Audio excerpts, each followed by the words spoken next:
ಇದಕ್ಕೆ ಹೋಗಲ್ಲ ಅಲ್ಲ, ಇದು ಸ್ವಲ್ಪ ಹಿಂದಕ್ಕೆ ಹೋಗಲ್ಲ ಅಲ್ಲ, ಇದು ಆಗಲ್ಲ, ಲಾಕ್ ಹಾಕ್ಬಿಟ್ಟಿದ್ದಾರೆ. ಆಯ್ತು, ಯಾರು ಮಾತಾಡ್ಬಿಡಿ ಪ್ಲೀಸ್, ಯಾರು ಮಾತಾಡ್ಬಿಡಿ ಪ್ಲೀಸ್, ಯಾರು ಮಾತಾಡ್ಬಿಡಿ ಪ್ಲೀಸ್.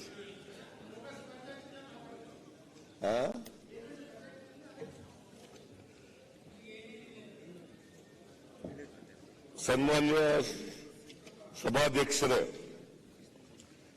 ನಾನು 2024-25ನೇ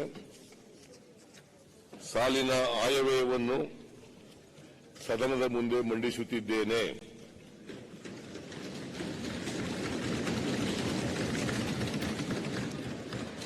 ಭಾರತ ದೇಶ ಗಣರಾಜ್ಯವಾಗಿ 75ನೇ ವರ್ಷಕ್ಕೆ ಕಾಲಿಟ್ಟಿದೆ.